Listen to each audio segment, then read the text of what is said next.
बिस्मिल्लाहिर्रहमानिर्रहीम। अच्छा जी, ये सूरह नसा की आयत नंबर 8 का तर्जुमा है। और जब तकसीम के वक्त क़राबतदार और यतीम और मसाकीन आ जाएं तो तुम उनमें से थोड़ा बहुत इन्हें भी दे दो और इनसे नरमी से बोलो। अच्छा जी, जब कोई शख्स वफ़ात पाता है तो ज़ाहिर बात है कि फिर उस घर में रिश्तेदार भी आते हैं, अहले महल्ला भी आ जाते हैं, हमसाए भी आ जाते हैं, रिश्तेदारों के साथ और लोग भी आ जाते हैं। तो ऐसे में अल्लाह तबारक व तआला ने कुरान मजीद में अरशाद फरमाया है, याद रखें कि ये शरई हुक्म नहीं है, यानी कि ये एक सदका है, एक नेकी है जो आपने करनी है। और ये फ़र्ज़ नहीं है जैसे अल्लाह ने हिस्से मुकर्रर किए हुए हैं कि फ़ौत होने वाली की बीवी का ये हिस्सा है, उसके वालिदैन का ये है, बेटे का ये, वो नहीं है सीन। ये क्या है, ये एक नेकी है जो आपने अल्लाह की रज़ा के लिए करनी है। और किस तरीके से करनी है, और जब तक़सीम के वक्त क़राबतदार पहले जो है आपने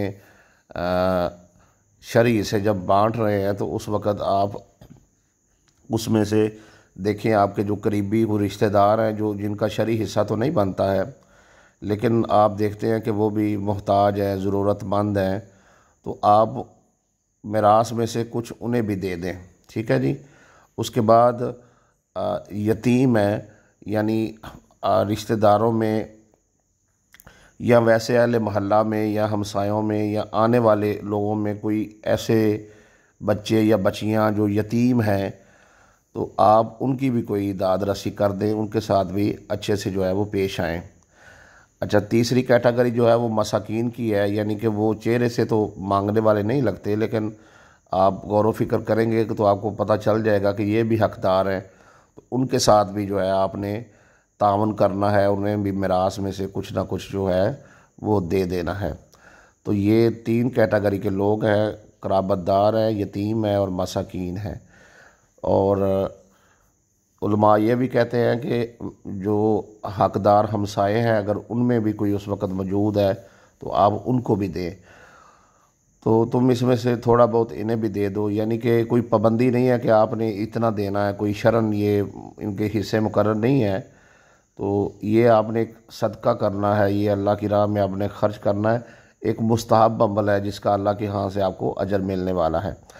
अच्छा, अब होता क्या है कि जो तंग दिल लोग होते हैं, जो कंजूस और बखील होते हैं, तो वो जब कोई चीज़ बांटनी हो तो किसी बंदे को, यतीम को, मस्कीन को या गरीब रिश्तेदार को देखकर तो उनके दिल जो है वो तंग हो जाते हैं। तो ऐसी सूरत में अल्लाह ने ये आगे इसी आयत में फरमाया, और उनसे नरमी से बोलो। यानी कि जब हम देखते हैं हम कोई चीज़ बांटने वाले हैं तो ऊपर से कोई बंदा ऐसा आ जाता है जिसे हम कुछ देना नहीं चाह रहे, तो हम उसके साथ सख्ती से बात करते हैं।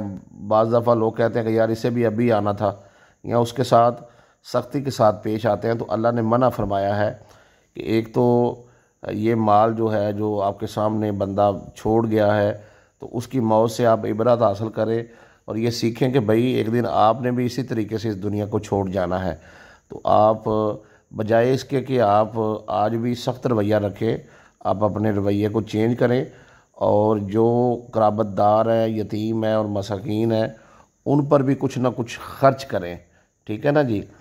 तो ये जो अमल है इसका अल्लाह के यहाँ बड़ा अजर है। कुरान मजीद में ये सूरह नसा आयत नंबर 8 में मौजूद है। तो मिरास की तकसीम के वक़्त जो है आप कोशिश किया करें कि ये भी अमल करें, इसका भी अल्लाह के यहाँ से आपको अजर अज़ीम मिलने वाला है।